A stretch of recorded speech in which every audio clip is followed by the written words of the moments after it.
I've never used Riverside. This is like a pilot checklist before we take off.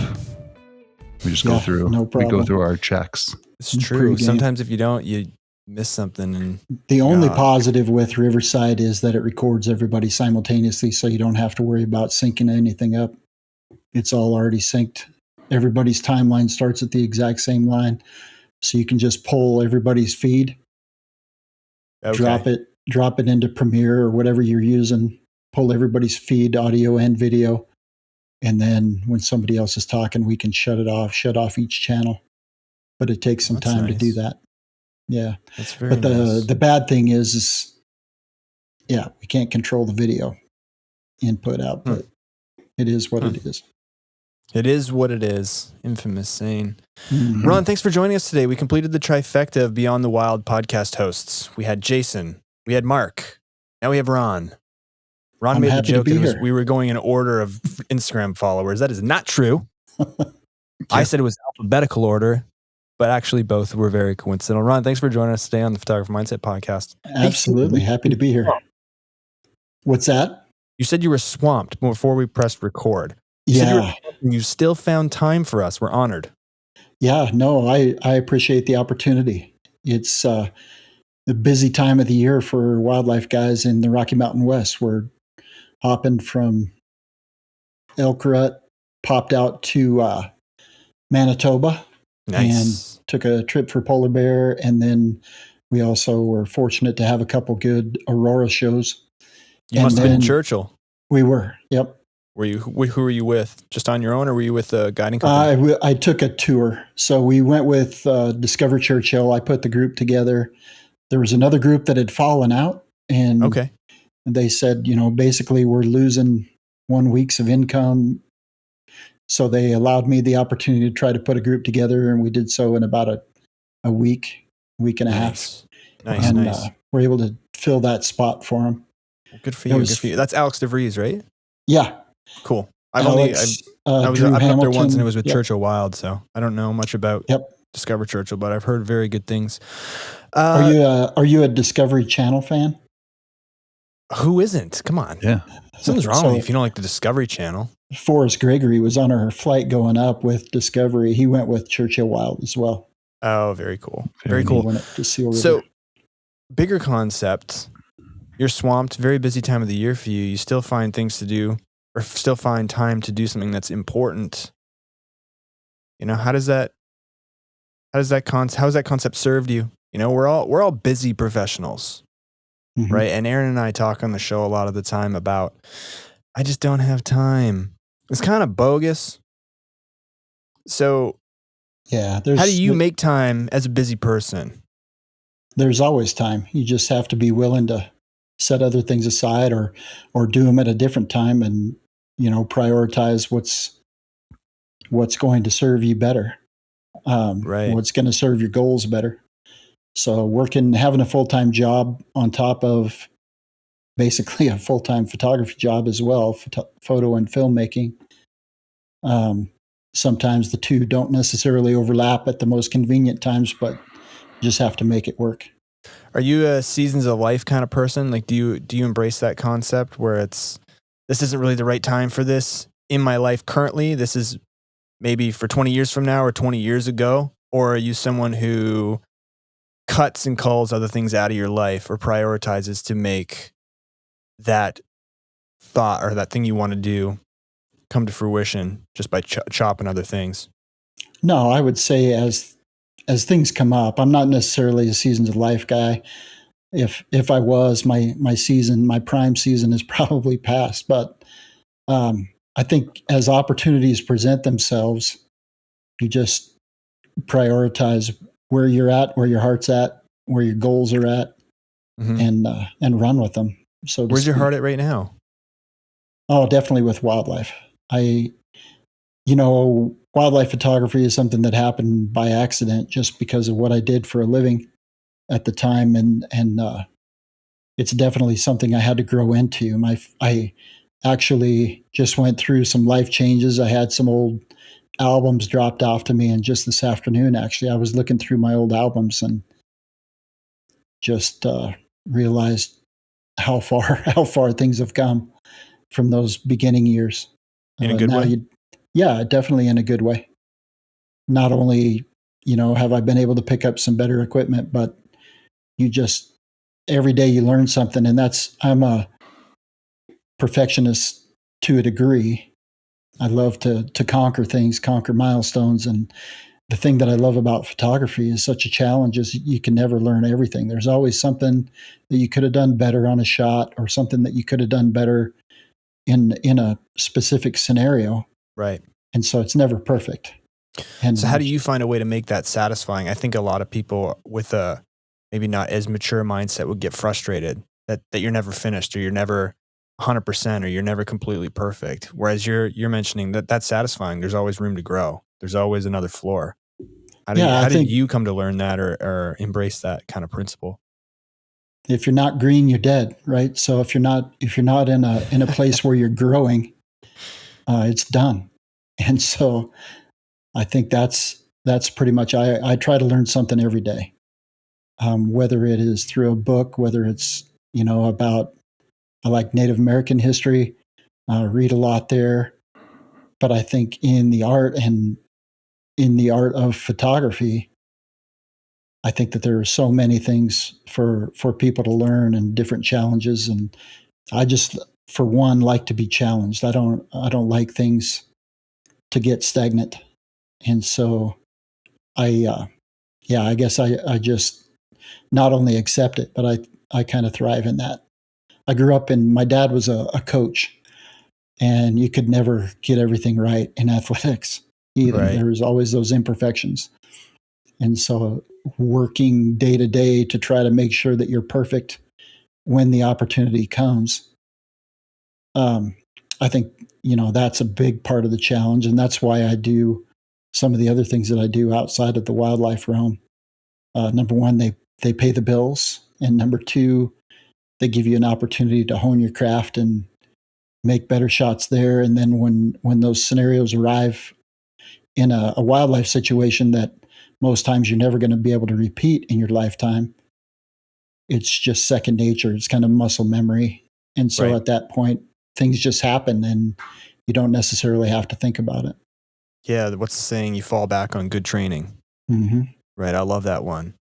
What did you say before we started recording? You say I photograph the things I don't like so that I have the money to photograph the things that I do want. Is something like that? I butchered it for sure. Yeah, I do the things I don't like to do so that I can pay for the things that I want to do. Which is kind Yeah. of that's a very realistic approach, I think, and a very refreshing approach for a lot of people listening who are bombarded, with on the Explorer feed of I just made $1 million in revenue and I quit my job to do this. Right. And Aaron and I talk a lot about the lotto effect, and that's doable. I'm not here to shatter your dreams. I'm just saying, like, that's a very realistic, reasonable thing you've just said. And how does that help you when you're shooting the things you're not necessarily super, super passionate about? How does that keep you from being, like, upset doing those things or miserable? I mean, you must enjoy shooting the things you don't want to shoot, air quotes, to a certain degree, because it Mhm. allows you to do the other things. Yeah, I don't. It's just like going to work every day. I don't necessarily enjoy that, but it gives me the paid vacation to go, finance a trip, or a lot of people. Everybody wants to get to the point where they can quit their job, right? Mhm. And I did that for a couple years, but I put all my eggs in one basket. I was doing video for a company, doing some commercial work and developing a training program for them, filming everything that they did, and then all of a sudden, just like that, the rug's jerked out from underneath you. Hmm. And if you're not diverse, that one loss of one contract then can impact your Right. ability to keep going. So you can't ever put all your eggs in one basket. And that's why, me going back to work in banking has provided the opportunity for me to travel all over the place. I told them when they hired me that time is more important than money. and they have honored that, and they let me take all the time that I want, and they pay me well. I'm not complaining, but at the same time, not as well as I could have done probably if I'd have held to my guns and asked for more money.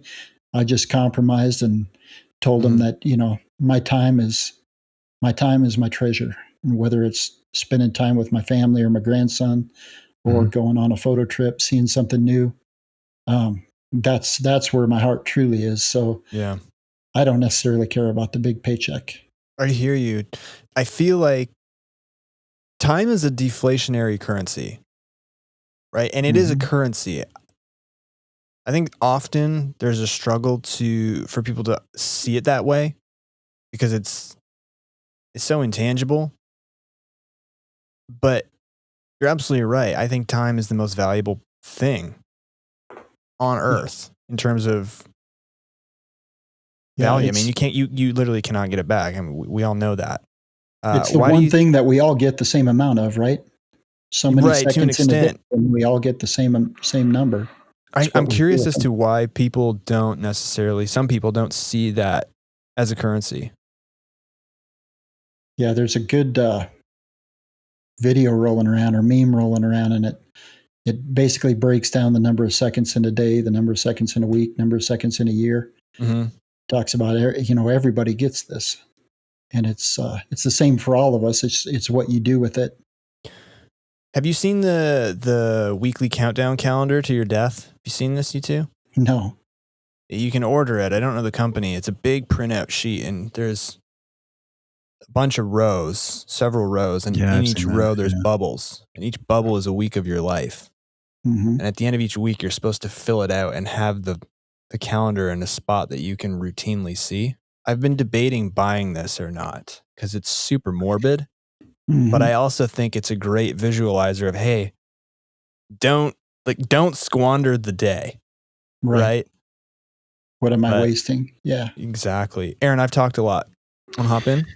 Yeah, I mean, just a few things I was thinking while you guys were chatting is, you have the day job, if we will, and there's no solution, I think, for anything. There's trade-offs, right? Like, and you were mentioning, well, I tried this one way, but with that came sort of this insecurity. If the rug gets pulled out of me, or if I don't have my contracts, then there's stress because I can't pay my bills, whatever it may be, versus the sort of, maybe the job is mundane or not your passion, but there's security behind it. And there's the ability to know, like, okay, I can remain comfortable, and maybe I have to allot my time for when I want to chase my passion, but that's the trade-off. Like, I have this comfort and this ability to live with ease and not get worked up or stressful or have this sort of insecurity looming over my head, where I can then, when it's time to go on vacation, I know I can afford it, I can enjoy it, I can really soak up those minutes and appreciate it. I think that's part of it too. I mean, when you work, you really look forward to the weekends, and that's kind of a nice thing. If you just have all weekends, you might get lost in the sort of, what do I do with I have all the time in the world. What do I do? And I can relate to that. So I think, I don't know. I guess that struck me as something that was pretty interesting in terms of that feeling. And I feel the same way. Just sort of how my life is situated right now. It's very busy, but there's avenues of security and there's avenues of chasing passions and having some fun. So that spoke to me. You did mention, and I'm curious, I don't want to just glance over it because we talk about mindset a lot on the show, is that you had a moment in life where like things changed, maybe a drastic moment in life, and you got into photography. I'm curious if you're comfortable talking about, like, in as much detail as you want to share, like what happened and how did you find this art form? Because again, that speaks to me in terms of how I found this art form. And I'm just curious that journey. Yeah, so I got my undergraduate degree in wildlife biology, went to work immediately out of college for the Wyoming Game and Fish Department as a biologist tech. I think our paycheck was $632 a month. I remember that pretty specifically. even though it was a long time ago. But it was a job that I would do and accept that paycheck if I could do it every day. We just backpack from mountain lake to mountain lake and sampled the fishery. And then we would blow up a one-man raft. At that time, there wasn't, the technology that you can carry around on your phone. So we'd take a tape recorder and we'd like do transects across the lake and just call out what the depth was after 10 strokes in this one-man raft. And that's basically how we mapped the bottom of these mountain lakes. Cool. Just being out there every day and doing those things, I think it was very satisfying. However, it was all time away from my wife at the time. And so I took some other jobs with the Game and Fish, but I loved it so much. What people say, if you find something you love to do, you never work a day in your life. And that's the way that was for me. I didn't feel like going to work. It felt like where I wanted to be.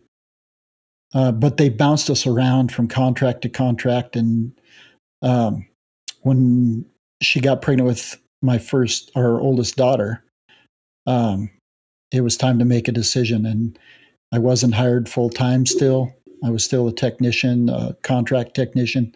So I had to make a decision, the best decision for our family. And I took a job in law enforcement at the time. But I had to find an outlet to get outside because that's truly still where my heart was. So if it wasn't hunting, then it became hunting with a camera. And I would be out all the time. And just the things that I saw, I wanted to be able to capture them for others to be able to see, because in my mind, that was the most significant thing that happened on the planet. Some of those things you see with wildlife when nobody else is around and you can just sit and be still and the animal doesn't necessarily know that you're there. And so that kind of started me down the road where I wanted to be able to capture it effectively, not just capture it to tell a story anymore. And so I mentored with a guy from New York, and he just lit a fire in me that hasn't ever gone out. He ignited a true passion for trying to perfect my craft. And like I say, the great thing about photography is that's hard to do. But you can take great strides in improving, and you can come pretty close. It's just every moment could be a little bit more perfect. And I've lived close to the perfect moment a few times. Jason always talks about this image that I got. The wind was blowing about 60 miles an hour. I was photographing mountain goats with a friend of mine, and we just watched these clouds. Everybody else was flying off the mountain because it was miserable. It was blowing so hard, literally, that if you stayed on top, you would almost get blown off. And so we kind of snuck down this little canyon and hunkered in the rocks, and we just were watching this group of mountain goats. And this one goat just kind of worked her way around this big, giant bowl, and she was probably 400 to 500 yards away. So very small in the frame. But this big bank of clouds started blowing down the valley, and it was just perfect. The sun was going down, the clouds were backlit, and I couldn't tell you how many frames I took of that whole sequence. But she stood still and she kind of quarter turned back to us, looking down the valley further.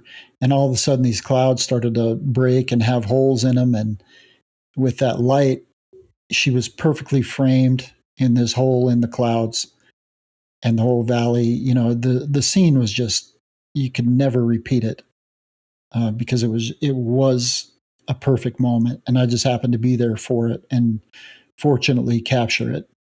But there's still, the little things that especially as you get more technical as a photographer, there's just little things that you wish you would have done better. But that one came pretty dang close.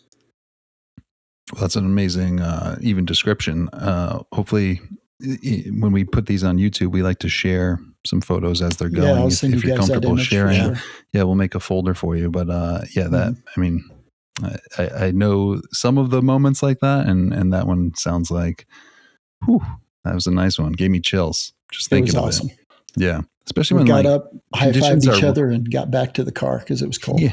Yeah, when conditions are raw, I was just talking to one of our attendees from our Alaska trip, and when we went on our bear excursion, it must have been, I mean, borderline being canceled, but 45 degrees, rain on and off. We're out on a little boat for 8 hours, soaked and freezing to the bone by the end of it, and we're just re-talking that whole scene, and I'm like, that's why we're talking about this moment, because it was like, it's so raw, and it wasn't a 70-degree beautiful day. Like, that's nice and all. Those ones are nice, but you remember the gutty ones that you like stuck out and everyone else left, and just kind of freezing to the bone. And you got these images, and it's like, you'll never forget that feeling of shivering and like, going back and looking at your memory card and being like, wow, what a day. And we survived. Yeah. Adds a little special. That was definitely one of those holy cow moments. When you hope you got it, and you hope everything was sharp, and because we were literally laying on a rock. It was the only way we could hold still. Yeah. And you just hope that it was good enough that your shutter was fast enough to freeze everything. And you hope you got her in the clouds when the clouds parted. But you don't know until you get back and look at them on a big screen. And when it turned out, I was pretty excited. Yeah. It's an amazing feeling. And then you start getting head games like, I hope this memory card doesn't get raced by the x-rays at the airport. Come on. You got to get it. I do. I freak out a little. Back that baby up 16 times. Yeah, see? Exactly. Exactly. Come on. The x-ray machine, really? It's going through the I don't know. I don't know if it's going to throw it over and catch it on the other side.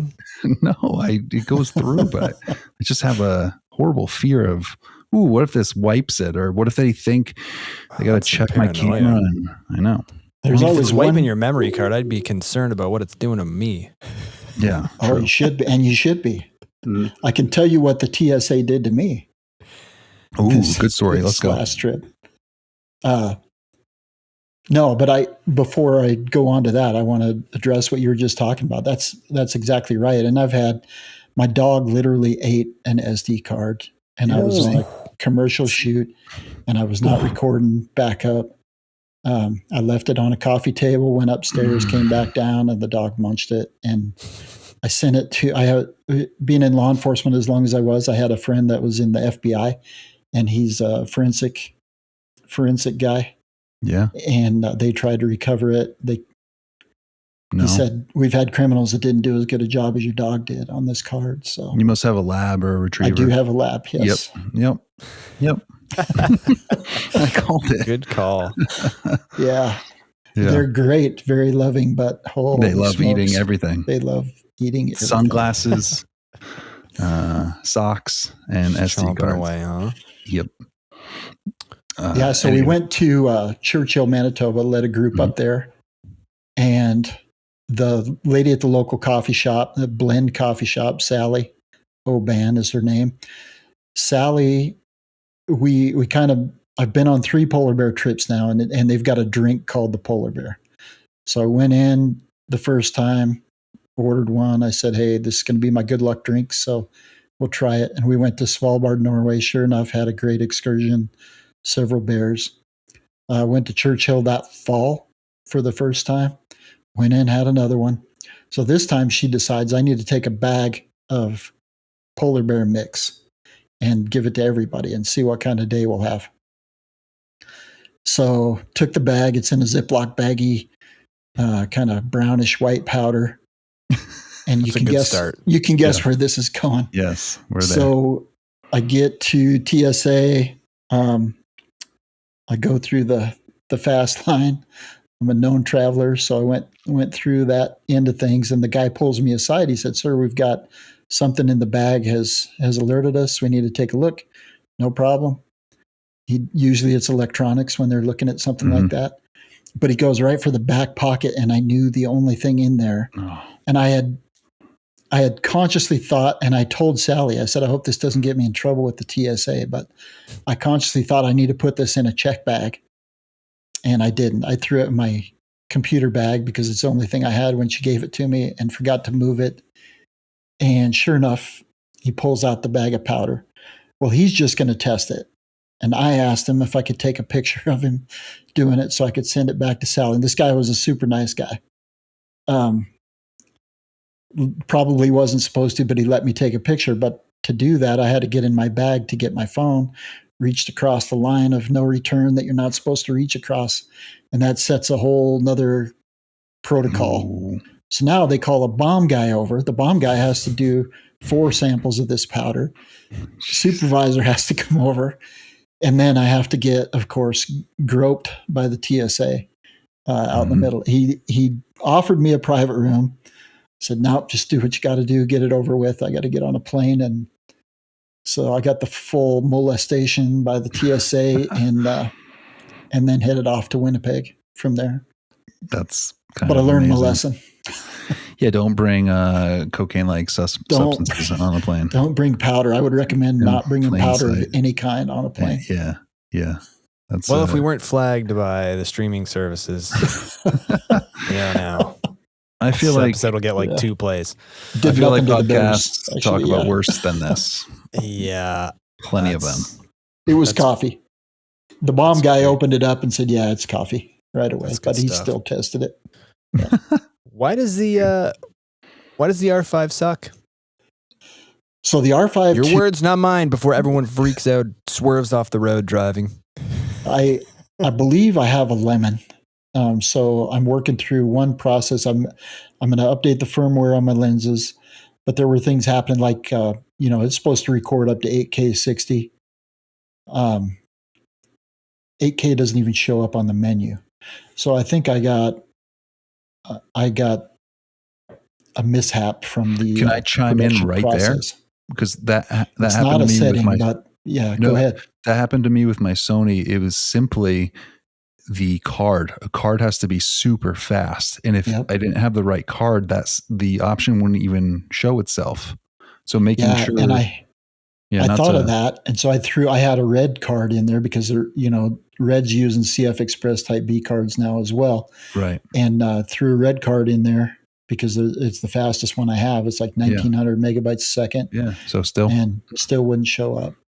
And then there were some other things. It kept shutting down. So there's this giant polar bear boar, and he's sleeping just off the beach.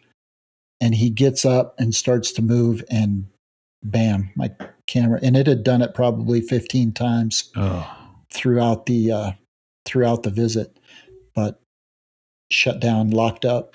I tried to pop the batteries out, put them back in because that had worked before. Nothing. So I had to switch. Fortunately, I had a backup body, switch that, and was able to get some images of this guy, but not the ones that I wanted, because it was my backup body was an R7. I wanted it just in case I needed some additional reach, and it's a cheap fix. My son had my R5, still has my R5. So it wasn't the images that I wanted, but I was able to save the shoot. But it happened multiple times, and there's some other things that were going on. The video, the known issue right now is that the settings won't hold, or they don't save. So if you're shooting raw video, let's just say at 60 frames a second, you turn it off, turn it back on for another shoot, all of a sudden you're back to the original settings. One of the things was I have my slow or fast frame rate turned off. I had it disabled because I didn't want anything recorded in 120, and it recorded everything in 120 frames a second. Everything. Isn't that what all the cool kids are doing? 120 slow-mo? Yeah, it is in certain scenarios, but not with a polar bear. They're too slow. The amount of 120 frames per second clips I see on Instagram drives me bonkers. I'm like, hey, have you guys, 30 exists, right? 30 exists. Like it's real life motion. You ever heard of it? Yeah. You see it. You see it every day, but you don't like it? Oh, man, no. I don't. I don't like the 120. I don't like the 120 when it's overdone. I'm like, I'm still fairly new to video, but I'm very much, I'm proud to say I've gotten good at, prior to clicking record, I don't like the idea of I'm just going to film everything in 120 and I'll slow it down if I need to. Because then you get all that weird, get the jumps. You don't get motion blur if you slow it down. Everything's just like, you know what I mean? Like how my hand is, you can see it's blurry. You don't get that. So I've been very good at, am I going to slow this clip down? No? Okay, well then I'm going to film it in 30, especially if it's going to go on social media. Right? I'm not filming at 24, even though that's cinematic. Remember we made that mistake a couple times, Aaron? Filming a lot of stuff at 24 frames. And then when you go to upload to Instagram at 30, it's all jittery because it's trying to it's trying to fill frames. Filling in, Yeah. So, I don't know, you got me on a rant, but think about how it's going to look before you pick your frame rate, and don't just go to 120 slow-mo. Driving me nuts over here. Yeah, some things that are fast you don't want to slow down. There's some things that are slow and you definitely don't want to slow them down more. Right. And bears this time of year are one of those things. You definitely don't want to slow them down because they're not doing anything fast right now. Right. You know, They're unless just you catch one in a hunt or something. Exactly. Right. Or like in a fight or sparring or something. It's just something to think about. What's this going to look like? Yep. And I like that practice too with photography. Still, I know most people here are into photography listening. I like that practice too with editing. How do I want to shoot this? How's it going to look when it's done while you're shooting or right before you click the shutter? That's something I feel like I've done from the very beginning, and it's served me very well. I don't know about you two, if you envision how it looks in Lightroom, polished, done before you even press the shutter. I've tried to explain this before, and sometimes people get it and other times it confuses them, but that's the best way I can articulate it. Yeah, unless you're doing a controlled shoot and you can do it multiple ways, you know, you definitely have to think those things through ahead of time. Because otherwise you leave with one type of clip, and if all of it is slow motion, you're not going to be able to tell the story with that. So Yeah. I like to film in 60, and then because it does look a lot better when you speed it up or slow it down. And then when you're doing things that are slow, I'm usually at 24 or 30. Yeah. I think I'm to go back and correct myself. I think when I said you film at people who film at 120 and just figured that they can speed it up. I think I got those things backwards. Just go back and listen. People put me on blast. You know what I'm saying, right? It's all good, right? Yeah. This guy doesn't even know what he's talking about. Anyways. What is he talking about? he just started video. That's the one thing he said that's true. Well, it depends how your mind works, right? If you're saying... It does. 120 and speed it up. Yeah, it's confusing people. Did you mean not speed it up, just shoot it as real life speed? Yeah. Right. Yeah. That's what I mean. Yeah. And in 120. Right. Don't do that. Don't like it. Doesn't You mentioned you were working under a mentor. Does that make you the mentoree? There's a little red squiggly line under my notes. That's suggesting that's not a word. Mentee, I think, is probably mentee. Okay. Yeah. Let's see if those two lines go away. The red lines. Yeah. So John, you're a smart man. It is mentee. It is. That's correct. It is correct. You're a good Scrabble player, I'm sure. So, what are some things you learned under your mentor as the mentee? Perhaps some technical skills and soft skills, and then two-part question. You can ask me to repeat if you forget. How can people naturally find themselves under someone's wing? I feel like people can try and force this as opposed to letting it happen naturally. Absolutely try and force it. Yeah, a lot of people do. So John just he visited Wyoming. A friend of mine had guided him, and this friend, Kurt, was a photographer as well. But again, neither one of us were doing anything professionally, just wanted to learn. And so we got in contact with John. He was willing to help us because Kurt had helped him while he was out here in Wyoming. And the first conversation that we had with John, he started talking about light refraction and the physics that makes the camera work. And I was like, what happens when the photons hit the sensor and this and that. I was like, dude, we are way beyond where I need to be at this point. I can turn it on and I keep it at an auto setting and that's it. And so John backtracked a bit and we started from ground zero. The best thing that he taught me was how to expose properly. I had no concept of exposure. And then when you first learn to expose, shooting against a dark background, your brain tells you that you should lighten everything, right? And so actually the camera is trying to darken it, trying to turn it to 18% gray. Or excuse me, the camera's trying to lighten it. See, now you got me. Mm-hmm. I know. I'm doing the 120 thing. And poor me over here is like, what the hell is going on? So yeah, the camera When you film is at going to 120 and try and speed it up, you don't get motion blur there. right, and you can't expose properly. Yeah.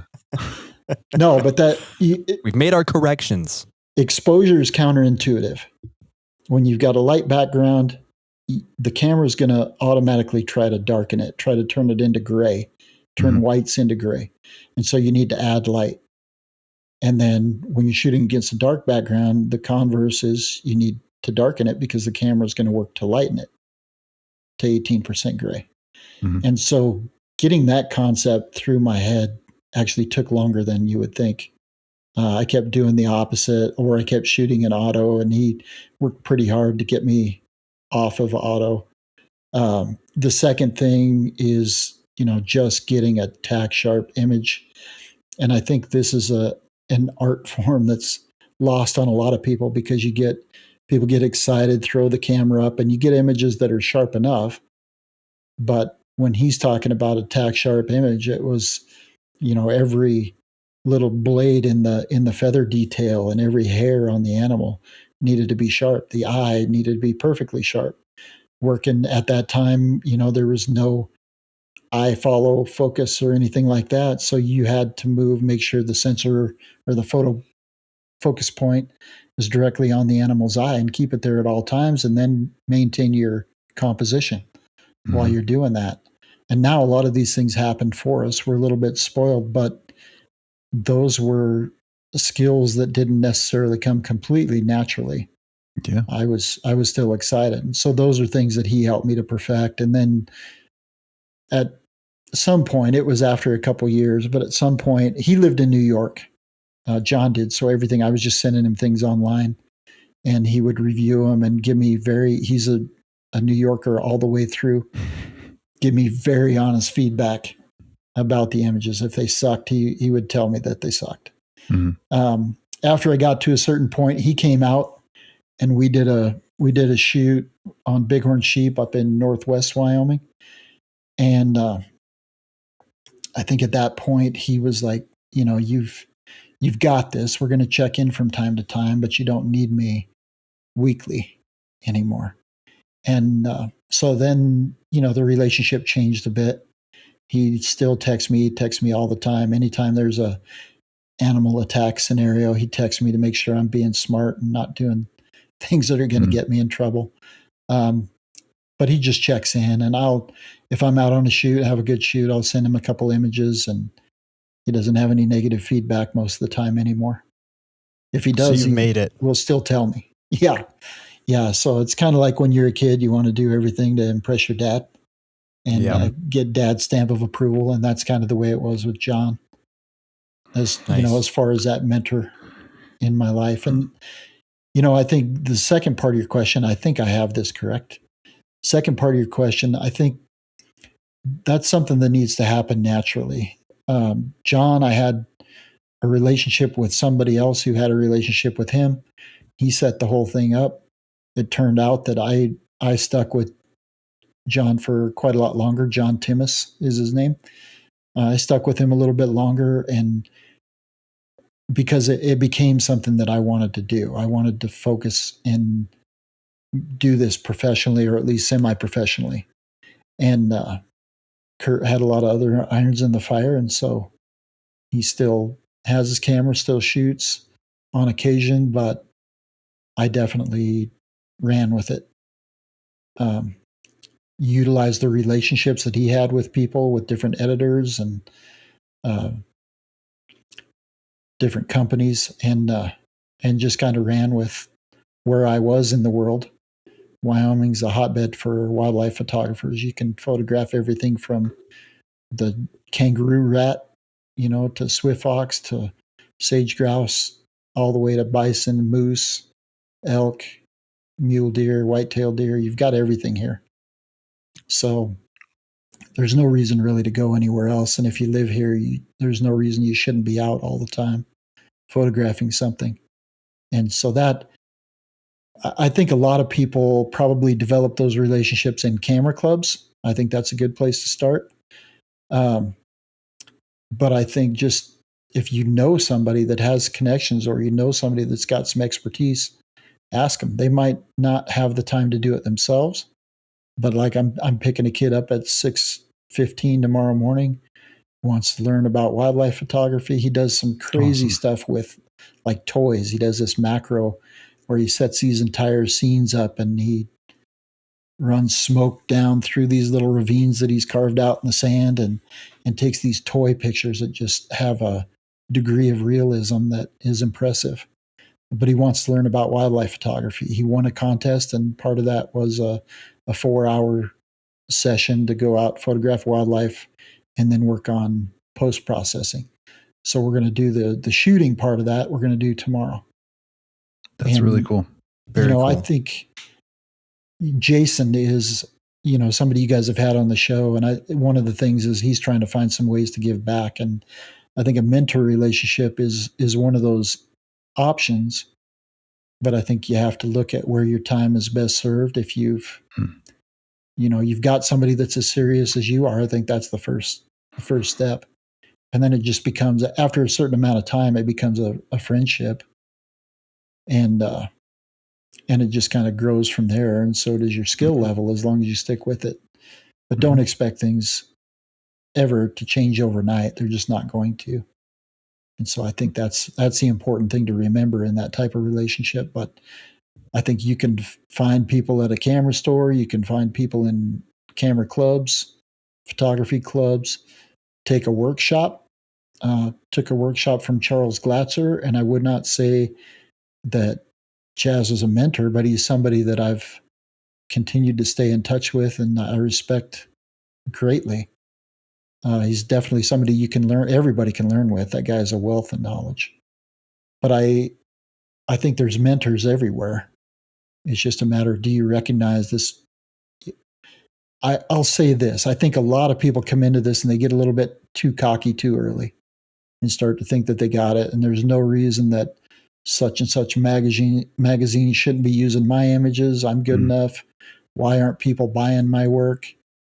And I think that people just jump into it with the thought that they're gonna make a living out of this. And I can tell you, the one thing that camera technology has done is make the opportunity for people to take incredible photographs available to everyone. There's people out there that they don't even sell their stuff, and they take some of the best images I've ever seen. You just have that type of mind, and it works very technically, and they get some incredible images, and most of the world never gets to see it, just because they don't do anything with it. I think you just answered the question that was in my head, but the barrier to entry is so much less, in terms of, you said you had to learn how to, on the fly, focus on the eye and put that point on and not lose the composition. That's a whole different set of skills than right now going to the menu and, do I want to search for a bird or an animal or an airplane? Like, how do I want the focus to be perfect? Right. Let me set that setting and then just go. So I think, like you said, the ability to get amazing images right off the bat with the technology is there. So what is then the key component, if it's not the hours and hours of work on the skill and the understanding of the camera inside and out, and to be able to do that stuff on the fly? What is the important part to make it as a wildlife photographer in 2024? Well, I think being able to, we'll cut that. Being able to set yourself apart is becoming difficult. So you either doing it by getting a subject that nobody else is focused on. And I think that's a big piece of it that people overlook is I'm going to go out and collect as many species as I can because that's what people want, right? Or what editors and storytellers really want is for you to follow one animal around for a couple years. Get everything you can possibly get of them. Where do they go? Where do they go in the wintertime? What do they do? What do they look like in the wintertime that's different than the summer? What happens when they den? What happens when they rear their young? How does that all look? Does mom and dad stay together? Or does dad leave, go somewhere else? Mom raises the babies. Those are all types of questions that editors want answered, and they want the whole story. They don't necessarily want just the great image that you captured when you visited Grand Teton National Park or Yellowstone National Park. They want a story that only somebody who's there year round is going to be able to tell. And I think that's what separates you. Everybody can go out and get good images, but what separates you is your ability to know your subject and to be with your subject. So don't overlook the things that are just in your backyard. I think that's as far as a barrier to entry. Mm-hmm. I think that's something that could get people there quickly. There's a young lady in England, and she basically adopts these red squirrels, photographs these red squirrels. She ended up getting a sound bite that she had recorded, this audio bite that she recorded on the movie Dune. And literally, I mean, in North America, people scoff at the idea of feeding animals or baiting animals. In Europe, it's common practice. They do it all the time. She baits these squirrels, gets them to come to her hand, gets these crazy wide angle shots. She's now the face of Canon's release of the R7 when they released it. Really? You never know. And it's insane to me that they saw past that. They moved past what people in North America might count as acceptable. And they've kind of made her the face of their new camera. She's done all kinds of work for Canon. And, part of that is just the social media presence and that kind of thing. But part of it is just being willing to stick with something and make a project out of what's right there in your backyard. What's available that's true. to you. If you ever hear the show, sometimes I relate things to golf, and I always say in golf, all three of us can hit a great shot, as good as any pro. On any given day, we could beat Tiger Woods on a hole just because he messed up and we did okay. Like that doesn't make us pro though.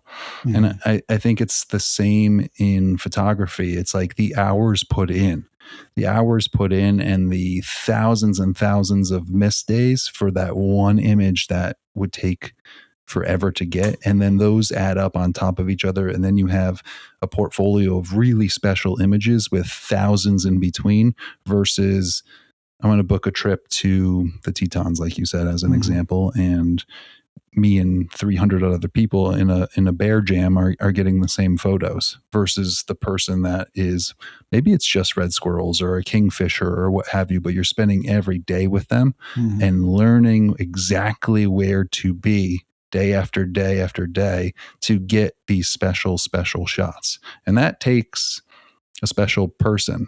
It really does. Agreed.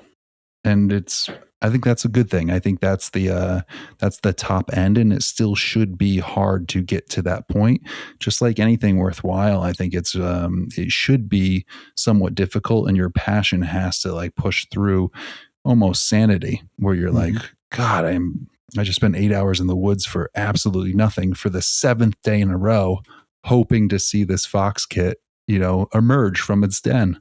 But that's a different feeling with a photo than the person that gets the phone call like, hey, there's a fox den behind my house in a dumpster and runs over and gets awesome photos. It's just a different feeling, a different level.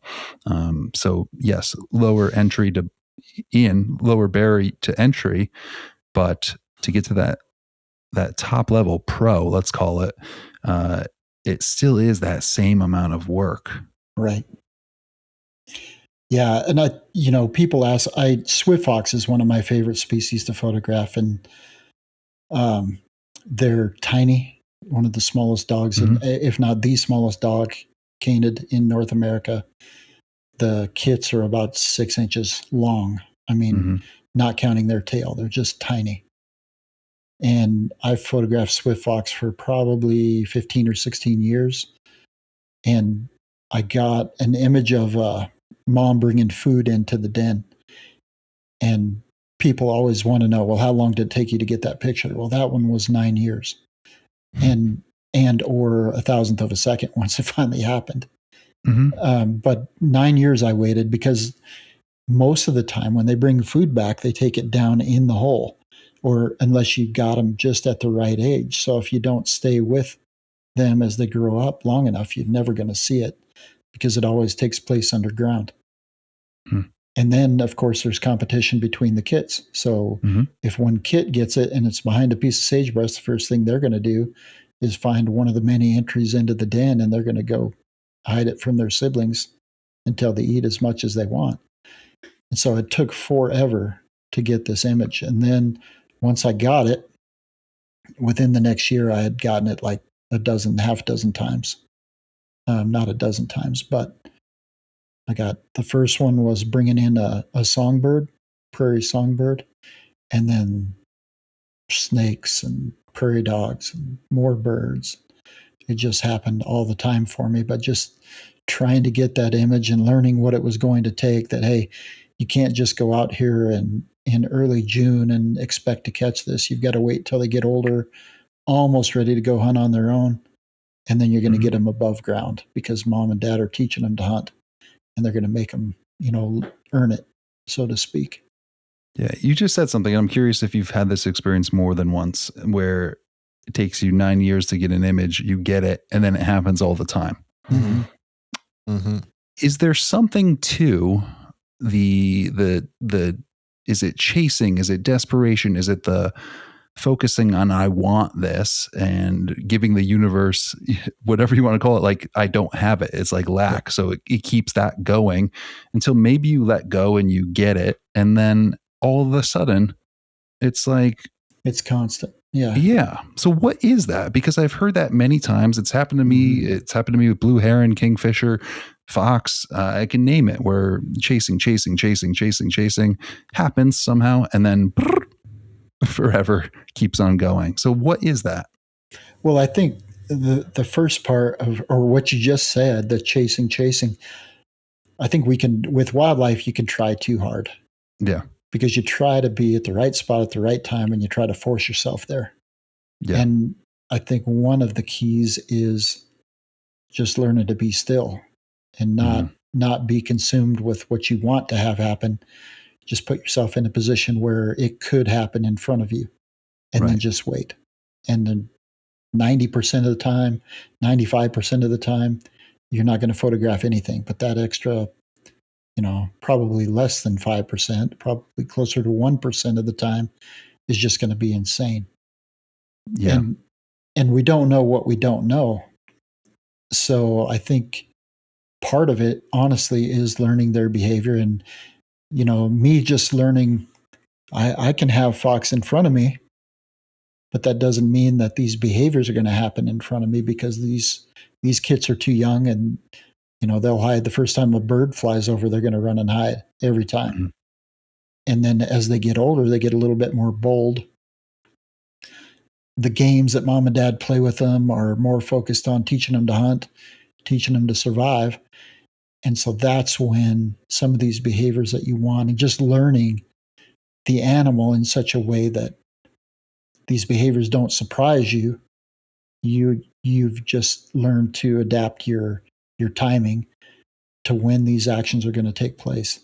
And I think that's part of it. But, like there is still a certain amount of luck, of course, especially with what you were talking about with the examples of the bird behavior. Yeah. There's still an element of luck, but if you learn where the prey species lives, learn where and when the predators go there, you increase your chances tremendously of capturing those behaviors. Yeah, as you're saying that, I thought of in terms of birds, for example. If you're trying to move the earth, like try to force a situation, it becomes hard. If you sit still, you can see how the earth moves in a sense. And even if you decide, all right, I saw this kingfisher laying on that branch one time, so that's where I'm gonna set up shop. And if you spend your whole day there and notice across the pond, kingfisher morning and night lands on this other branch, you gain information by watching the earth move versus chasing this bird around the entire pond trying to get a photo. And then you just up your game day by day the more you are out there and experiencing it. And then like you said, allowing it to happen, being in the right position and just using probability. I saw this bird land over there 10 times while I was over here. I'm going to use that tomorrow. I'm going to use that knowledge tomorrow and see if I have better luck. And, sometimes it works, sometimes it doesn't.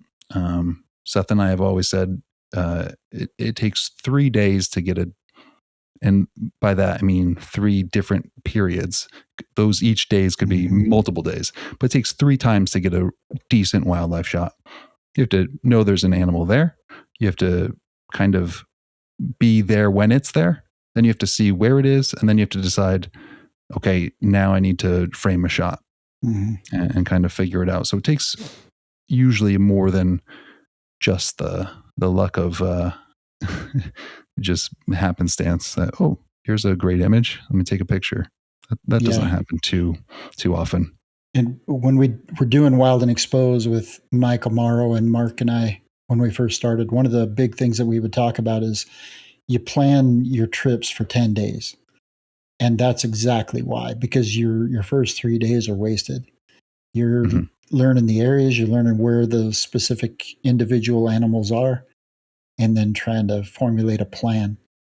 And I think you nailed it, because you can't ever count on, unless, it's like sage grouse. You can go out. I know any day I go out in the spring, when conditions are right, I'm going to be able to capture good images just because I've done it for so long. But if you're going to a different area in hopes of photographing bears, let's just say, there's a lot to be learned there. And bears are individuals, and they're going to enjoy spending time in specific areas. So you've got to spend a certain amount of time just figuring that out. And your good images, I can't tell you how many times, and you guys have probably experienced this a lot, how many times the best images come on the last day. You're getting ready to pack things up, and all of a sudden the magic happens, and you can't explain it, but it's a true phenomenon. Yeah, it's like on any shoot too. My worst photos in the first 15 minutes. Oh, absolutely. Yep. That's when we did this bear group. So these guys are just taking me at my word as a leader. They're taking me at my word that things are going to happen the way I told them they were going to happen. And so you always want to get there. And the guides do this on purpose. They've got a bear picked out.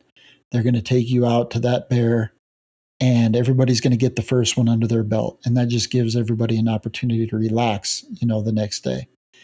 And then when we get a closer opportunity, that bear is probably going to be a long ways out. You're not going to get the good images. But then when you get an opportunity at another bear, maybe a little bit closer, maybe in a different, better scenario, better situation, you've got the first one under your belt. So now it's not just getting a bear image. Now you can focus on your composition. You can focus on, what you might want in the foreground, figure out where you want to place yourself, and just get the shots that you're looking for then. So you kind of take the pressure off that first day, but it's not the case necessarily when you're going out on your own and trying to set up a shoot. You've got a certain amount of time you're going to have to spend learning the area, learning the subject. And then, after a few days, you can hope to get some good images. So, I knew you guys had probably experienced the same thing, but. Yeah. Not just in wildlife shoots though. There's definitely a warm up period. Oh, true story. Where it just ramps up, because I do a lot. We both do, Aaron, and I don't know about yourself, but there's more to Aaron and I's photography than our Instagram page. And this is Mm-hmm. Aaron, we're going to make an episode out of this because frankly, I'm tired of being just a wildlife photographer. I love it, Mhm. but I've just in the last couple weeks, I've just felt tired of being in a box. And I think that's also contributed to my apathy for sharing. I'd like to personally get to a place where I'm outdoors guy. Mm-hmm. But with that, I just feel like on all kinds of shoots, there's no matter what, you have to have that warm up period where that your first half hour is going to probably be, at least I'm speaking for myself, pretty brutal. If I'm in an Airbnb, I'm so clunky. If it's a commercial shoot, lifestyle stuff, there's Mhm. awkwardness if you're working with someone, even if you know them well. And then you get into a rhythm, you get into a flow. It's the same with wildlife photography too.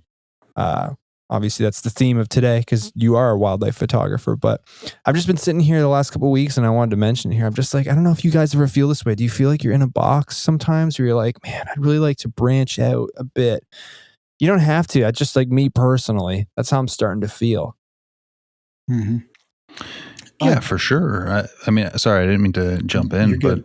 but I'm excited about this topic. Yeah, I think we all share certain things. I might take photos of a music gig. Music's a big passion of mine. I might share that stuff. Might I not post it? But I mean, I might share images that I like. I like the art of photography and video. I think it's cool. You storied some concert stuff the other day, music stuff the other day, and I was like, wow, that's incredible. And see, you have so many incredible outdoor and wildlife photographs, but that I'm remembering those ones. They were black and white and they're on your story. Like it's very interesting that's what I remember because it's so different than what you normally post. Yeah, and I think that's cool, and I do like sharing that. I think in terms of imagery, so maybe this is where I don't necessarily agree. In terms of my portfolio or like imagery, wildlife photography like moves me in a different way. I think the work behind the effort, the story, the circumstance, the happenstance of like, I forgot my battery and I had to go back inside. And because of that, I was 20 minutes late. And because of that, I saw this amazing interaction with a fox right outside of my window. Like just all the weirdness that adds up through your day. I like that too. Maybe I misexplained. I'm saying like, no, I know. I get what you're saying. I'm just saying like in terms of sharing images on my profile, those ones mean the most to me. Got it. So that's why I want to share them more versus everything. And maybe I differentiate between like I'm posting something and I'll share it in my story, this cool image of a restaurant sandwich that I took for someone. And, like, it was a good image. I thought about it and maybe I'll share it or a concert or this or that. But I do think there's more of an emotional attachment when I get a good wildlife picture or an amazing sunset or the effort to go on a 10-mile hike to get this one landscape photo. Like those kinds of photos to me are important and maybe not that they're not share worthy other things, but like those are the ones I want to stamp on my profile. Yeah. I just wasn't sure if you felt that way about other things too. Everything you've just described.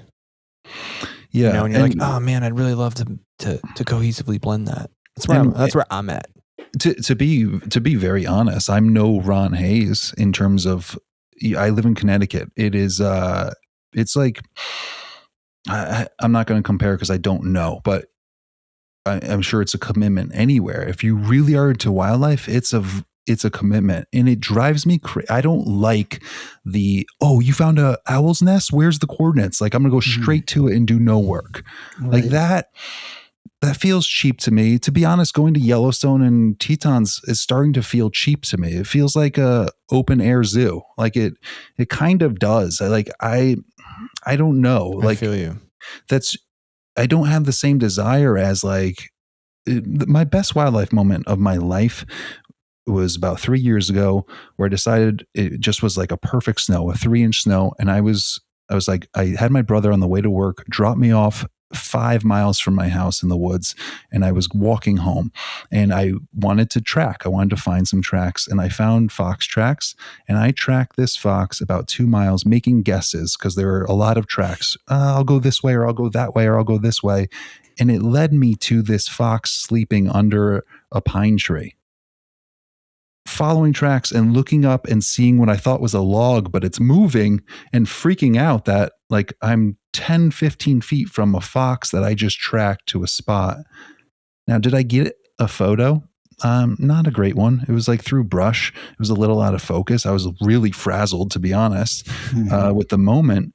But of almost all my things, that's one of the coolest things that I spent 3 hours just looking at tracks and going right to an animal all by myself. Yeah, because it went from idea to hard work to fruition. I think a general theme of this episode from the very beginning has been that the best moments are the ones that took a ton of effort. And that's a great recipe for, I feel like, life.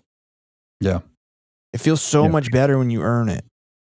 Yeah, I was going to say, going back to that mountain goat image that I told you guys about early on, I think because that moment was, I think what you're getting at, Seth, is the emotional connection that you have with the image, having taken it, and Aaron, the story that you just told about the fox. The emotional image makes that a better photo than what you might see it as technically. And I think that's a great way to put it. That's the important thing for people to remember. You're looking at your own images, and though you might not win a competition, it still was an emotional moment for you. Yeah. It's still a critically important moment for you as a photographer because you were there, you captured it, you had still the feelings attached to that image that you had when you were there in the first place. And I think that, sometimes we think we've got a good image when maybe it isn't to everyone, but it will always be to me. And that's all right. Absolutely. Yeah. I was saying something and Ron, I saw you nodding, but I'm curious the state of wildlife photography where you grew up with it in terms of I would say you really had to work for your images and you still do, and you still appreciate that.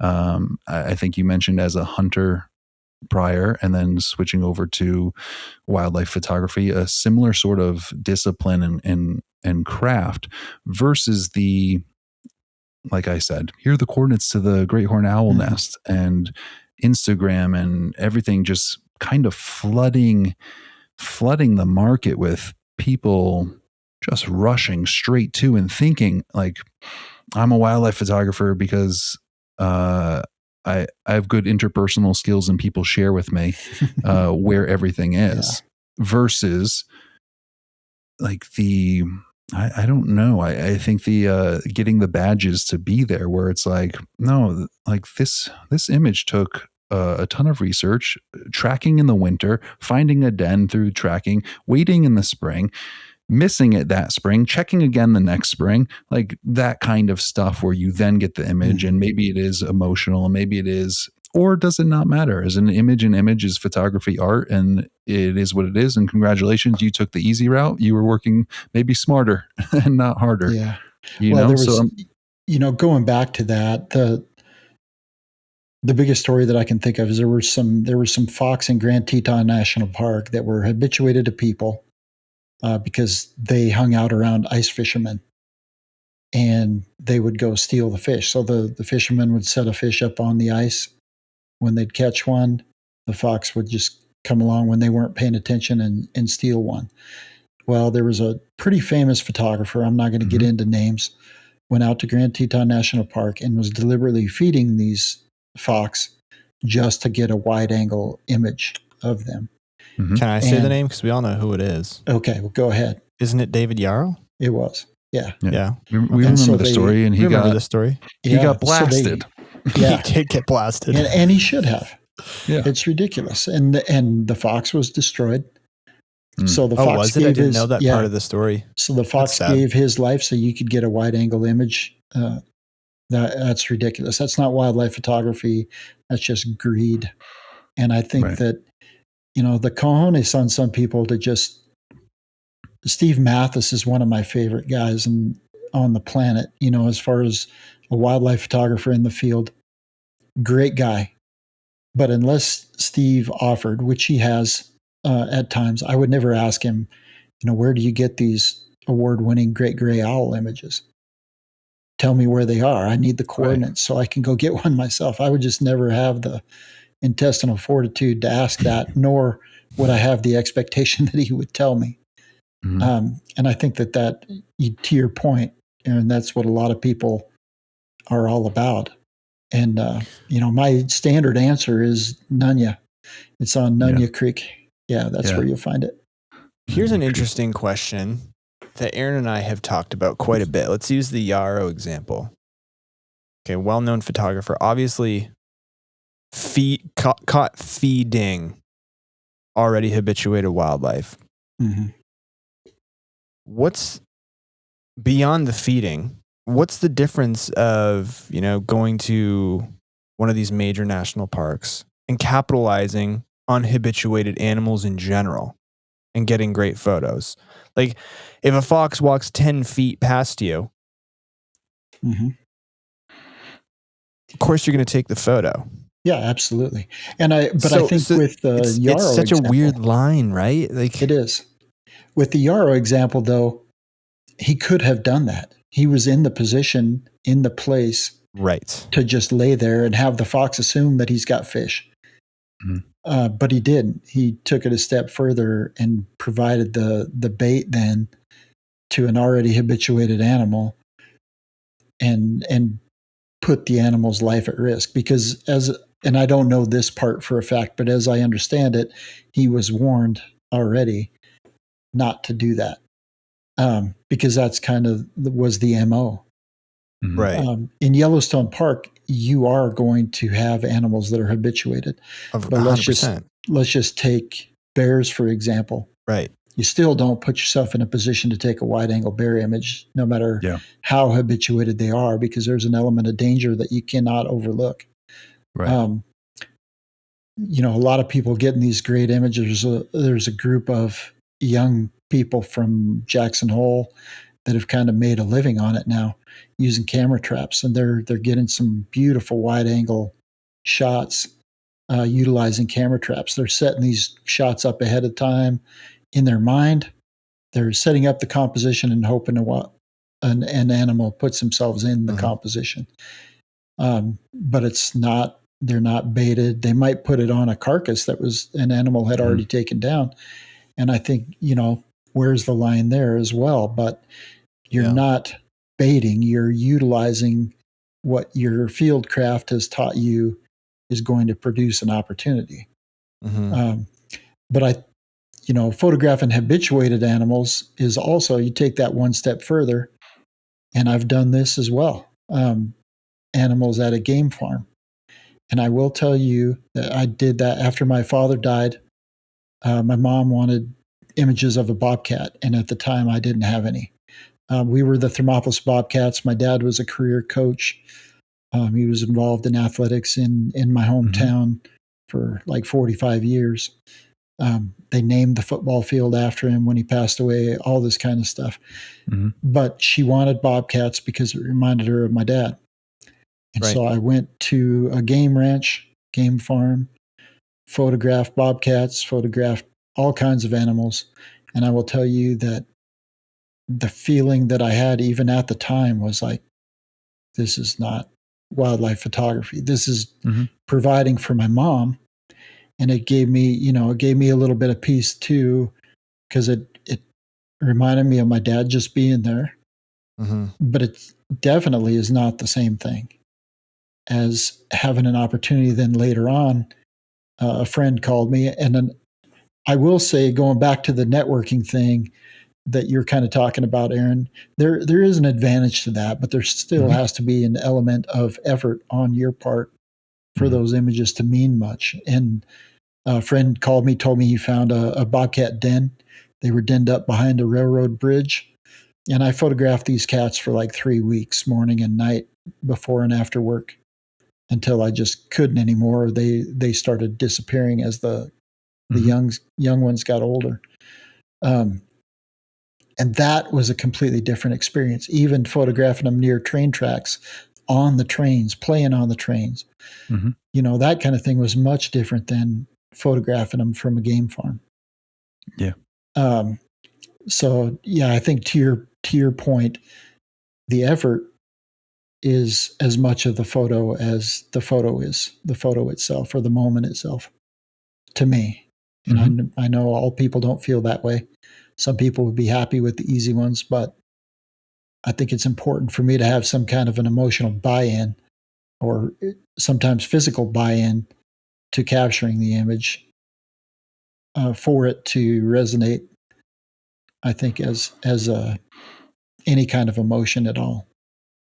I think that's a great soundbite to end off on. Ladies and gentlemen, Ron Hayes, thanks for joining us today, man. Appreciate you and your time.